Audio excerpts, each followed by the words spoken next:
This is Eric Rutan of Cannibal Corpse. You are listening to the Scars and Guitars podcast with Andrew McKay Smith. G'day everybody, thanks so much for joining me. I've got a chat with the late and great Andy Gill from Gang of Four to share with you. Now this chat has been available via the Scars and Guitars podcast app since January of 2019, but since the great man has passed on, I figured that I needed to get my act together and repost it here on YouTube for you people to listen to, because that is where the majority of the audience listens to the Scars and Guitars podcast. So here it is. Now, why is Andy Gill important?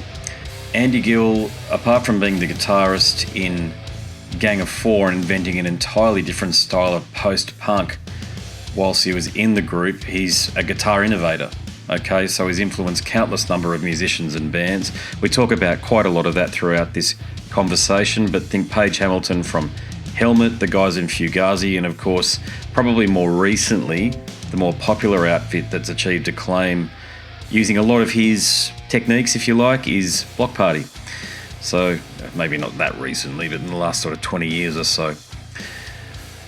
Andy did pass away on February 1st, 2020 at the age of 64 due to a respiratory illness. So his absence is being felt, no doubt about that. Something else about Andy, he is an acclaimed producer. He worked with Red Hot Chili Peppers, the Jesus Lizard.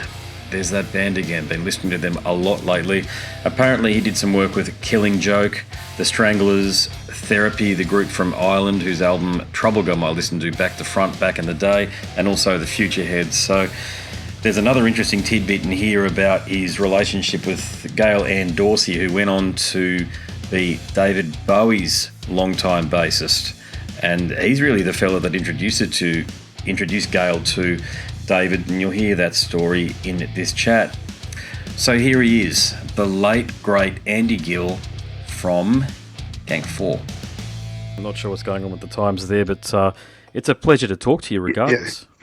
Yeah, I mean, if I was expecting somebody, according to the schedule that he sent me, I suppose, God, I don't know. That's cool. If you've got other things on, I'll just let John know that we can reschedule if that's okay, if that works for you. Well, I'll tell you what. Why don't we talk for a bit, and then we can, if you've got to head out, we can do some more tomorrow or something if you want. Yeah, no worries. Yeah, well, look, it's needless to say, man, I've been a fan for a long time. Okay, so when the opportunity came up to have a chat, I was really, really happy and pleased because God, who was I talking to? Mark Burgess from the Chameleons not too long ago. So we do get a lot of bands of your ilk coming down here these days, and I spoke to Bez from Happy Mondays as well. So there's a lot of really great iconic British artists that are coming down here these days, and it's such a great thing because when was the last time you were in Australia? God, I've forgotten. I know it was, it feels like 2 or 3 years ago, but I'm sure it was a lot longer. Yeah. That's the way time goes. But we're absolutely looking forward to coming back. And it'll be, I think it's the first time in Australia for new singer Jailer. Okay. So it's going to be a great experience for him. Yeah. Thomas was playing bass last time we were there. Mm-hmm. Thomas has been playing bass for 10 years. So I mean, obviously we're doing entertainment because it's 40 years old this year. But we're also playing things. The new album is called Happy Now, and that's coming out in March. And we'll be playing a few songs from that as well, and some stuff from the intervening years. Yeah. Well, one of the probably my favourite cut of yours, and I've only just recently discovered this as I looked on Wikipedia, but Don't Fix What Ain't Broke was actually was a chart success in the US. I didn't know that, but one of the key reasons I liked it, because I'm a bass player, it was one of the first times within that sort of music that I'd really heard prominent bass. And prominent bass, it actually reminded me a lot of the way Bernard Edwards from Chic approached his playing. And and I'm just reading here now that it was Gail Ann Dorsey who played bass in there, but I actually thought it was you at the time. Right. What? Right. Because you're very in sync. Yeah. Well, there's Gang of Four has always been really tight, and that's it's one of the from any era, it's always really important that the drums and the bass and the guitar lock together. And Gail is amazing instrumentalist, brilliant bass player and guitarist. She's a brilliant bass player, and an extraordinary voice, of course, as well. As anybody who's heard, Under Pressure, yeah, exactly, yeah, exactly, yeah. With her Bowie years. Yeah. Was that you who gave the introduction to David for Gail? Well, kind of. I mean, David, kind of, yeah. I mean, he was very, very aware of her, and so I think Gail didn't have a choice really when David picked up the phone. I think that was the done deal. Yeah. Well, actually, I had a good chat to the bassist from Living Colour. Okay, and he was offered something similar, I think, in the mid '80s. So I think it was, or maybe it was the late '80s. I think he might have played on a solo album, and there's that story. It's out. This is public knowledge. It's in there. It's been spoken about on some videos on YouTube and all the rest of it by the band themselves. But I think it wasn't David. Sorry, it was bloody. I'm getting my bands mixed up. I'm getting my Rolling Stones and my David Bowies mixed up. My apologies. God, that's a shocker. How could I get those two mixed up? Yeah, sorry. The whole point's redundant, so I'll just stop it right there. I'll stop it right there. But look, the other thing about your music, and I'm conscious of the fact that the bio actually talks about this. Okay, but I specifically remember when I heard Bloc Party, and I thought, guys, come on. Okay, this is pretty obvious what's going on here. It seemed to me at the time like I'm not going to say a rip-off because I think there is a vein of originality through their music, but when you heard bands like Bloc Party and even to a lesser extent the guys in Fugazi come out with their music, could you hear could you actually hear yourself on that music? Was it really obvious to you as well as it was to someone like me? Yeah. I mean, there's it was a bit funny because Bloc Party, when the first album came out, they journalists said, "Oh, you seem to be quite influenced by Gang of Four," and they came up with some sort of story that actually no, they weren't really aware of Gang of Four, but they had heard the record just as they were mixing their record or something. I don't know. But I think Fugazi are fairly open about the Gang of Four influence, but there's a lot of it about, basically. Well, the other thing was I didn't know this either until I was preparing for our conversation, but you produced, I believe, or you mixed, or you had a lot to do with the first Chili Peppers album. Now, I can hear, as I think anybody who's a musician can hear, a lot of your work in John Frusciante's work, but I had no idea that Hillel Slovak. I mean, it's obvious now that I might join the dots, but Hillel must have been a bit of a sponge when you were giving him advice or when you were talking to him in the studio. Is that the case, or was it a bit different? Actually, what happened there, the lineup at that point was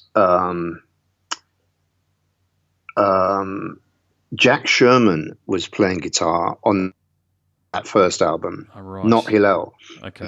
People get this wrong, but it was Jack Sherman was playing guitar, and there was obviously Flea and Anthony, I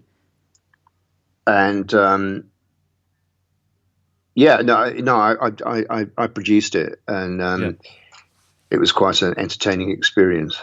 Yeah.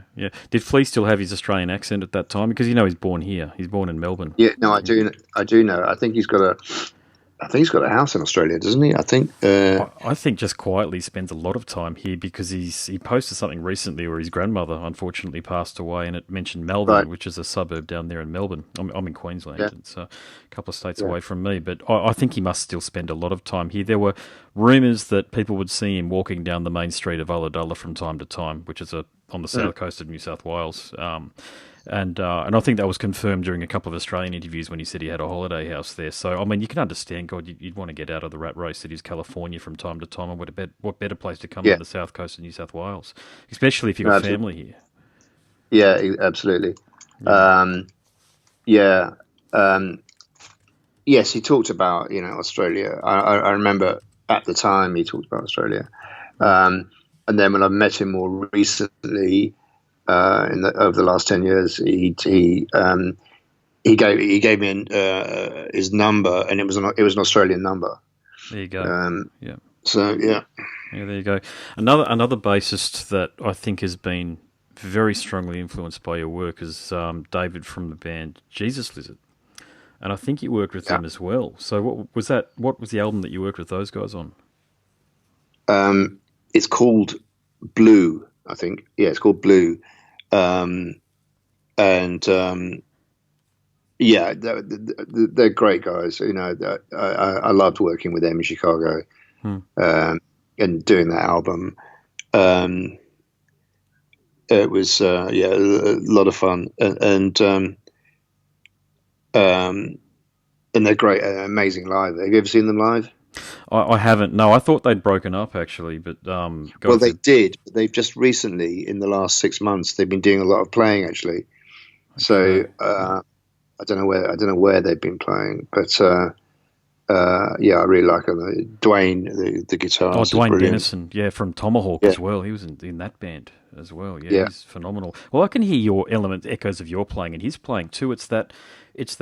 Let's get as much energy, and it's not. I was about to say sustain. It's not sustain. It's like the way I feel as though you've approached guitar playing is like every note's really important. So attack it and make sure that it makes a point. Yeah, I agree. Yeah. It's very hard to copy you, mate. I was just working with my band last night, and we're trying to get the guitarist. He's a pretty good guitarist, by the way. But the song "New Sensation" by INXS. Yes. This is my own theory. I don't think Andrew Farriss played that. I could be completely wrong. I think it was Nile Rodgers that did that, because I'm a guitarist too, and it's too bloody hard to get on. On. Yeah. I've tried to play along to some. You're probably right. I mean, Nile Rodgers is a phenomenal guitarist, and he can do the really difficult stuff that us mere mortals can't do. So, you're probably right. Yeah. Well, your playing reminds me of his a little bit. I can hear the similarities. Is that a fair comparison? Do you think? Yeah, I mean, the guitar stuff that I like, and that has kind of coloured the way I approach it, was primarily Hendrix, because as a young teenager, I was all over Hendrix, and then but then there's the exact opposite, which is that very, very tight, funky kind of stuff, like on Stax Records with Steve Cropper. That, and I think Steve Cropper is the antecedent of Nile Rodgers, which is that, kind of knowing your chords and playing it in a really clipped, funky way. Which is kind of the opposite of Hendrix, but both of things are sort of important to me. The funky groove and the wild feedback stuff, they both really have a part to play for me. Where did you get your ideas for the rhythms and the grooves? Because it sounds like, I'll place a bet and say that you didn't labour over it at all. It comes to you very naturally. It's just a part of your inner rhythm. But it sounds a lot like you spent tens of hours getting it right, because it's perfect. Like, when I listen to it as a musician, and I think, what would I do differently here? And don't get me wrong, I'm not that great a musician, but I often critique music that way because it's part of my job as an indie journalist to do that. But when I listen to your material, like with Niles, like with the guys in Living Colour, I think I just leave it. It's actually all there. You've done everything that could be done, given the chords that you've chosen to carry the melody. So it's pretty much it's. I feel the same way about Depeche Mode's music, or especially their mid period. I call it around Ultra. They really got it right around there. But is that my comments about your music? Is that true? Is it all just very natural for you, or do you have to really work at it? Well, I think it is fairly natural for me, and I do very much think in a rhythmic kind of way. It's often the starting point for something will be some kind of beat that, and very often the tracks that I'm drawn to that from by other people are very often the more rhythmic kind of things. I mean, early days of Gang of Four, of course, so I'd be saying to Hugo, well, you should put the snare on the 3.5. Yes.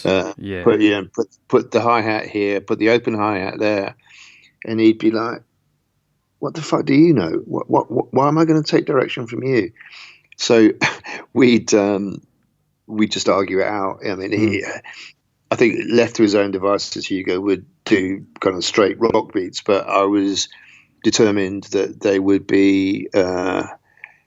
For me, it was like starting to write a new language. I didn't want to take off-the-shelf drum beats. I wanted to work from the ground up and to very carefully place different beats in different, in wherever it was in the bar. And so, you got these, but I wanted it to be, a groove and funky, and to not just last a couple of minutes, but to keep going through the song, and that's what gives that kind of mesmerizing, driving feel to it. You can dance to your music. I'm sure you've gotten that feedback plenty, but God, I know I've done it. I know exactly what you're saying about open the snare on 3 and 3.5. I totally get that. God, I've tried to work with so many drummers and have those, not that specific conversation, but work on the half beats, actually anticipate the beat. And on this bit here, you want to be slightly behind it, but slightly behind the beat. But because they're not, I'm not a technical person, so I have to demonstrate it, either get behind the kit myself and do it, or demonstrate it by being like using a lot of syncopation on the guitar or the bass to prove the point. But and I think maybe subconsciously I've taken a lot of that from you guys and from Chic as well. It's hard to find musicians who really get that. I was talking to Ronnie Francois. You might have heard of him. He's a bassist. He's born in the UK, but he was in a Australian band called Eurogliders. I remember. Eurogliders. Yeah, fabulous bass player. Yeah, check out. To prove my point, I had a conversation with him, and he was sort of laughing along with me because he knew what I was talking about, similar to the conversation we're having here. But the song Heaven, he does it all by himself on the bass, where he's bringing the beat slightly forward with some of the hammer-ons that he's doing with the slapping and the popping of the bass, and it just brings the song to life. And that point was proven when many years later the singer of the band decided to re-record the track without any of that wonderful bass line, and the song fell apart. And you know what I'm saying? It's this really important emphasis on the cadence of the beat, and without it the music just doesn't work, and it's something, just to reiterate the point, it's something that you understand intuitively. Yeah, I know exactly what you're saying. Yeah, cool, mate. It's been. I feel like I could talk for a lot longer. Apologies for the mix-up here, but look, it's really thrilling to finally chat to you. I've been listening to your music a long time, as I've explained, and I'll certainly. I've got 2 kids these days, so it's very hard to get out and watch bands on top of everything else. But if there's a band I'm going to come and see, mate, it's you guys. Well, thanks very much, and I hope you can make it. Despite the kids, and if you want to chat anymore, like tomorrow, whatever, just get in touch with John. But if we don't, it's been good talking to you. No worries. Is there any aspect of your career that you don't feel has been covered and you'd like to have a talk about? Because I've got a podcast series and I do a lot of writing and it gets syndicated and sent places. So if there's any aspects of your career that haven't been covered, just let me know, mate. We'll have a good chat about it. Yeah, I mean, possibly, the current album is kind of very fresh in my mind. So if you wanted to talk about the current album, Happy Now, Pledge music. Yeah, I mean, I've got a whole list of questions here I planned on asking, but it's always hard for me because I've done almost 400 of these interviews now, and when I talk to an artist who I've been directly influenced by, tend to disregard the questions and ask my own personal questions like I've done. But I mean, the tour I think will be very well attended. By the way, there's a lot of serious musicians that are very much looking forward to you. I'm sure a lot of regular punters who just like rock and pop music are going to come along too. But I think you understand my point. You're a musician yourself, and you're a band that really appeals to musicians. Yeah, that's true. Yeah, that's really true. Yeah, very wonderful. All right, mate. No worries. Thank you very much. So if you want to do a podcast thing, in the next day or two, that's absolutely fine too. It's up to you. Okay, mate. Well, look, what I'll do is I'll just reach out. I'll reach out to John. I'll just ask him, and then, did you want me to reach out to him, or just want me to hit you up on Skype? Reach out to him because he's kind of got an overview of what time I can do things. Yeah, for sure. Yeah, no worries. Yeah. Although he does seem to get things wrong as well sometimes, by an hour. Yeah. Sorry about that. Yeah, I'll not your fault. Not your fault. No worries, mate. All right. Well, genuine chat. Just thrilled to chat to you, and hopefully we chat again real soon. Cheers, mate. Okay, then. Catch you. Bye for now. Bye. Well, there you have it. A conversation with Andy Gill. Passed away in 2020, and he is sadly missed. A guitar legend, no doubt. Okay, if you like that chat, you might like to listen to many more, which are available on Scars and Guitars, or even this YouTube app, if that's where you're consuming it via. But go across to the website, because there's some other really cool things there for you too. So I've written a book, Conversations from the World of Hard Rock, Heavy Metal and Beyond. Its title is Scars and Guitars Volume 1. Click the link in the banner and you'll be taken to a marketplace of your choice. And you know the rest. Download a sample, and if you do complete the purchase, just hit me up, because I want to thank you personally, as plenty of people have. Now, there's some more information to share with you about the book, but before I do, I'll bid you a farewell. My name is Andrew Mackay-Smith, and I'm the host of this show, this Scars and Guitars podcast. Until next time, it's a goodbye for now. This is Eric Rattan of Cannibal Corpse. You are listening to the Scars and Guitars podcast with Andrew Mackay-Smith. I've been the host of the Scars and Guitars podcast since 2017. The first musician I interviewed for the show was David Vincent from Morbid Angel, and things have just snowballed from there. In all, I've posted almost 650 podcast episodes featuring conversations with many of the leading lights of rock, heavy metal, and beyond. It just got to a point where I thought, I need to write a book about all this, so that's exactly what I did. In Scars and Guitars Volume 1, you'll read a heap of deep reveals and commentary, such as Des Fafara talking about Coal Chamber and why the band will never return. If you're a band just starting out, you need to hear me. Do not start a band with partners. Ever. Yeah, wise words, sage advice, mate, for anybody. Don't ever, because I can't go do Coal Chamber right now unless I get others involved. Phil Anselmo talks about the episode in his career which gives him the greatest sense of accomplishment.